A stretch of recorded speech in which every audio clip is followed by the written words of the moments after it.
ನಮಸ್ಕಾರ ಎಲ್ಲರಿಗೂ. ಇವತ್ತು ನಾವು ಸಿಂಪಲ್ಲಾಗಿ ಮನೆಯಲ್ಲೇ ಇರುವ ಸಾಮಗ್ರಿಗಳನ್ನ ಉಪಯೋಗಿಸ್ಕೊಂಡು ಮಶ್ರೂಮ್ ಬಿರಿಯಾನಿಯನ್ನು ಮಾಡ್ಕೊಳ್ಳೋಣ. ತುಂಬಾ ಟೇಸ್ಟಿಯಾಗಿರುತ್ತೆ. ಈ ರೀತಿ ಒಂದ್ಸಲ ಟ್ರೈ ಮಾಡಿ ನೋಡಿ, ತುಂಬಾ ಟೇಸ್ಟಿಯಾಗಿ ಬರುತ್ತೆ. ಈಗ ಮಾಡ್ಕೊಳ್ಳೋದಕ್ಕೆ ನಾನಿಲ್ಲಿ 200 ಗ್ರಾಮ್ಸ್ ಮಶ್ರೂಮ್ನ ತೊಗೊಂಡಿದ್ದೀನಿ. ಇದನ್ನು ಈ ರೀತಿ ಸ್ಲೈಸಸ್ ಆಗಿ ಕಟ್ ಮಾಡಿ ಇಟ್ಕೊಂಡಿದ್ದೀನಿ. ಚೆನ್ನಾಗಿ ವಾಶ್ ಮಾಡಿ ಇಟ್ಕೊಂಡಿದ್ದೀನಿ. ಈಗ ನಾವು ಫ್ರೆಶ್ಶಾಗಿ ಮಸಾಲೆ ರುಬ್ಕೊಳ್ಳೋಕ್ಕೆ ಶುಂಠಿ, ಬೆಳ್ಳುಳ್ಳಿ, ಹಸಿಮೆಣಸಿನ್ಕಾಯಿ, ಕೊಬ್ಬರಿ, ಪುದೀನ, ಕೊತ್ತಂಬರಿ ಇಷ್ಟನ್ನು ಸೇರಿಸ್ಕೊಂಡು ಮಿಕ್ಸಿ ಜಾರ್ಗೆ ಹಾಕ್ಕೊಂಡು ನೀಟಾಗಿ ಗ್ರೈಂಡ್ ಮಾಡ್ಕೊಳ್ಳೋಣ. ಇದಕ್ಕೆ ನಾನು 1-2 ಟೇಬಲ್ ಸ್ಪೂನ್ ಆಗುವಷ್ಟು ನೀರನ್ನ ಆ್ಯಡ್ ಮಾಡಿಕೊಂಡು ನೀಟಾಗಿ ಪೇಸ್ಟ್ ಮಾಡ್ಕೊತಾ ಇದ್ದೀನಿ. ಈ ರೀತಿ ಫ್ರೆಶ್ಶಾಗಿ ಮಸಾಲೆ ಮಾಡ್ಕೊಂಡು ನಾವು ಹಾಕ್ಕೊಂಡ್ರೆ ಅಂತೂ ತುಂಬಾ ಟೇಸ್ಟಿಯಾಗಿ ಬರುತ್ತೆ. ಯಾವುದೇ ಮಸಾಲೆ ಪೌಡರ್ನ ಆ್ಯಡ್ ಮಾಡ್ಕೊಳ್ಳೋ ಅವಶ್ಯಕತೆ ಇರೋದಿಲ್ಲ. ಈಗ ಮಾಡ್ಕೊಳ್ಳೋದಕ್ಕೆ ಕುಕ್ಕರ್ಗೆ 1 ಟೇಬಲ್ ಸ್ಪೂನ್ ಎಣ್ಣೆ, 2 ಟೇಬಲ್ ಸ್ಪೂನ್ ತುಪ್ಪ ಸೇರಿಸ್ಕೊತಾ ಇದ್ದೀನಿ. ನಾವು ಯಾವ್ದು ಬೇಕಾದರೂ ಸೇರಿಸ್ಕೋಬಹುದು. ಇದಕ್ಕೆ ಸ್ಪೈಸಸ್ಸು ಚಕ್ಕೆ, ಲವಂಗ, ಸ್ಟಾರು, ಪಲಾವ್ ಎಲೆನ ಸೇರಿಸ್ಕೊತಾ ಇದ್ದೀನಿ. ಈಗ ಇದಕ್ಕೆ 1 ಕಪ್ ಆಗೋಷ್ಟು ಆನಿಯನ್ನ ಸೇರಿಸ್ಕೊತಾ ಇದ್ದೀನಿ. ಚಿಕ್ಕ ಚಿಕ್ಕದಾಗಿ ಕಟ್ ಮಾಡಿ ಇಟ್ಕೊಂಡಿದ್ದೀನಿ. ಸ್ವಲ್ಪ ಗೋಲ್ಡನ್ ಬ್ರೌನ್ ಆಗೋಷ್ಟು ಫ್ರೈ ಮಾಡ್ಕೊಳ್ಳೋಣ. ಯಾವುದೇ ಬಿರಿಯಾನಿ ಆದರೂ ಆನಿಯನ್ ಸ್ವಲ್ಪ ಬ್ರೌನಿಷ್ ಆದರೆ ಟೇಸ್ಟ್ ತುಂಬಾ ಚೆನ್ನಾಗಿ ಬರುತ್ತೆ. ಈ ರೀತಿ ಫ್ರೈ ಮಾಡ್ಕೊಳ್ಳೋಣ. ನಾವು ಫ್ರೆಶ್ಶಾಗಿ ಮಾಡಿಕೊಂಡಿರೋ ಮಸಾಲೆನ ಆ್ಯಡ್ ಮಾಡ್ಕೊತಾ ಇದ್ದೀನಿ ನಾನಿಲ್ಲಿ. ಇದು ಸ್ವಲ್ಪ ಹಸಿ ಇರೋದ್ರಿಂದ ಎಣ್ಣೆಯಲ್ಲಿ ನೀಟಾಗಿ ಫ್ರೈ ಮಾಡ್ಕೊಳ್ಳೋಣ. ಸ್ವಲ್ಪ ಹಸಿ ವಾಸನೆ ಹೋಗೋವರೆಗೂ ಹುರ್ಕೊಂಡ್ರೆ ಸಾಕಾಗುತ್ತೆ. ಇದಕ್ಕೆ 2-3 ಟೊಮೆಟೊನ ಚಿಕ್ಕ ಚಿಕ್ಕದಾಗಿ ಕಟ್ ಮಾಡಿ ಇಟ್ಕೊಂಡಿದ್ದೀನಿ. ಇದನ್ನು ಸೇರಿಸ್ಕೊತಾ ಇದ್ದೀನಿ. ಸ್ವಲ್ಪ ಟೊಮೆಟೊ ಜಾಸ್ತಿ ಹಾಕ್ಕೊಂಡ್ರೆ ಚೆನ್ನಾಗಿ ಬರುತ್ತೆ ಇದು. ಇದನ್ನು ನೀಟಾಗಿ ಎಣ್ಣೆಯಲ್ಲಿ ಫ್ರೈ ಮಾಡ್ಕೊಳ್ಳೋಣ. ಸ್ವಲ್ಪ ಸ್ಮ್ಯಾಶ್ ಆದಮೇಲೆ ಇದಕ್ಕೆ ನಾವು ಕಟ್ ಮಾಡಿ ಇಟ್ಕೊಂಡಿರೋ ಮಶ್ರೂಮ್ನ ಆ್ಯಡ್ ಮಾಡ್ಕೊಳ್ಳೋಣ. ಮಶ್ರೂಮು ತುಂಬಾ ಚೆನ್ನಾಗಿರಬೇಕು, ಚೆನ್ನಾಗಿ ವಾಶ್ ಮಾಡಿ ಇಟ್ಕೊಂಡಿರ್ಬೇಕಾಗಿರುತ್ತೆ. ಈಗ ತೊಳ್ಕೊಂಡಿರೋಂಥ ಮಶ್ರೂಮ್ನ ಆ್ಯಡ್ ಮಾಡಿಕೊಂಡು ನೀಟಾಗಿ ಮಸಾಲೆಯಲ್ಲಿ ಮಿಕ್ಸ್ ಮಾಡ್ಕೊತಾ ಇದ್ದೀನಿ. ಮಶ್ರೂಮಲ್ಲಿ ನೀರಿನಂಶ ಇರೋದ್ರಿಂದ ಸ್ವಲ್ಪ ನೀರೆಲ್ಲ ಬಿಟ್ಕೊಳ್ಳುತ್ತೆ. 5 ನಿಮಿಷ ಲೋ ಫ್ಲೇಮಲ್ಲಿ ಇಟ್ಕೊಂಡು ಹುರ್ಕೊಳ್ಳೋಣ. ಇದಕ್ಕೆ ಸ್ವಲ್ಪ ಪುದೀನ, ಸ್ವಲ್ಪ ಕೊತ್ತಂಬರಿನ ಆ್ಯಡ್ ಮಾಡ್ಕೊತಾ ಇದ್ದೀನಿ ಮತ್ತು ನೀಟಾಗಿ ಹುರ್ಕೊಳ್ಳೋಣ.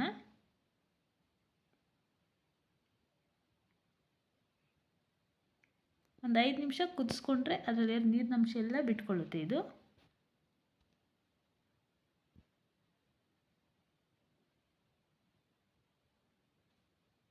ಚೆನ್ನಾಗಿ ನೀರಿನಂಶ ಕುದೀತಾ ಇದೆ. ಈಗ ಇದಕ್ಕೆ ನಾನು 1 ಕಪ್ ಆಗೋಷ್ಟು ಅಕ್ಕಿನ ಚೆನ್ನಾಗಿ ತೊಳೆದು ಇಟ್ಕೊಂಡಿದ್ದೀನಿ. ನಾನು ನಾರ್ಮಲ್ ಸೋನಾ ಮಸೂರಿ ರೈಸ್ ತೊಗೊಂಡಿದ್ದೀನಿ. ಯಾವುದೇ ರೈಸ್ ಬೇಕಾದ್ರೂ ತೊಗೋಬಹುದು. ಇದಕ್ಕೆ 1/4 ಟೇಬಲ್ ಸ್ಪೂನ್ ಅರಿಶಿನ, 1 ಟೇಬಲ್ ಸ್ಪೂನ್ ಆಗೋಷ್ಟು ಧನಿಯಾ ಪುಡಿ ಮಾತ್ರ ಸೇರಿಸ್ಕೊತಾ ಇದ್ದೀನಿ. ಬೇರೆ ಏನೂ ಖಾರದ ಪುಡಿನ ನಾನು ಹಸಿಮೆಣಸಿನ್ಕಾಯಿ ಹಾಕ್ಕೊಂಡು ಮಸಾಲೆಗೆ ಹಾಕ್ಕೊಂಡಿರೋದ್ರಿಂದ ಖಾರದ ಪುಡಿನ ಆ್ಯಡ್ ಮಾಡ್ಕೊತಾ ಇಲ್ಲ.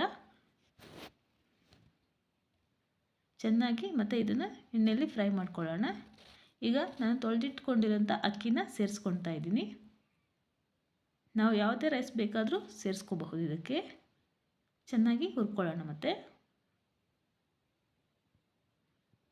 1 ಕಪ್ ಅಕ್ಕಿಗೆ 2 ಕಪ್ ಆಗೋಷ್ಟು ನೀರನ್ನ ಆ್ಯಡ್ ಮಾಡ್ಕೊತಾ ಇದ್ದೀನಿ ನಾನಿಲ್ಲಿ. ನಾರ್ಮಲ್ ರೈಸ್ ಆಗಿರೋದ್ರಿಂದ, ಅಥವಾ ಬಾಸುಮತಿ ರೈಸ್ ಆ ಥರ ಆದರೆ ಸ್ವಲ್ಪ 1.5 ಪ್ರಮಾಣ ಆಗೋಷ್ಟು ಸೇರಿಸ್ಕೊಂಡ್ರೆ ಸಾಕಾಗುತ್ತೆ. ಒಂದು ಸಲ ಮಿಕ್ಸ್ ಮಾಡ್ಕೊಳ್ಳೋಣ. ಸ್ವಲ್ಪ ಕುದಿ ಬಂದ ನಂತರ ನಮ್ಮ ರುಚಿಗೆ ಎಷ್ಟು ಬೇಕಾಗುತ್ತೋ ಅಷ್ಟು ಉಪ್ಪು ಸೇರಿಸ್ಕೊಳ್ಳೋಣ. ಇದಕ್ಕೆ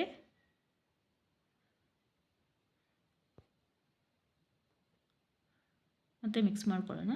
ಕೊನೆಯಲ್ಲಿ ಬೇಕಿದ್ರೆ ನಿಂಬೆ ಹುಳಿ 1 ಟೇಬಲ್ ಸ್ಪೂನ್ ಆಗೋಷ್ಟು ಆ್ಯಡ್ ಮಾಡ್ಕೋಬಹುದು. ಬಟ್ ನಾನಿಲ್ಲಿ ಆ್ಯಡ್ ಮಾಡ್ಕೊತಾ ಇಲ್ಲ. ಸ್ವಲ್ಪ ಚೆನ್ನಾಗಿ ಕುದಿ ಬಂದಮೇಲೆ ಲಿಡ್ ಕ್ಲೋಸ್ ಮಾಡ್ಕೊಳ್ಳೋಣ. ಇದು ಸ್ವಲ್ಪ 1 ವಿಜಿಲ್ ಬಂದರೆ ಸಾಕಾಗುತ್ತೆ. ಈಗ ಚೆನ್ನಾಗಿ ಕುದೀತಾ ಇದೆ. ಲಿಡ್ ಕ್ಲೋಸ್ ಮಾಡ್ಕೊತಾ ಇದ್ದೀನಿ. 1 ವಿಜಿಲ್ ಬರೋಷ್ಟೊಳಗಡೆ ಆಫ್ ಮಾಡ್ಕೊಳ್ಳೋಣ. ಇಲ್ಲಾಂದರೆ ಮಶ್ರೂಮ್ ಎಲ್ಲ ತುಂಬ ಸ್ಮೂತಾಗಿ ಬೆಂದ್ಬಿಡುತ್ತೆ. ಇದಾಗಿದೆ ಇದು. ಸ್ವಲ್ಪ ಆರಿದ ನಂತರ ಮಿಕ್ಸ್ ಮಾಡ್ಕೋಬೇಕಾಗುತ್ತೆ.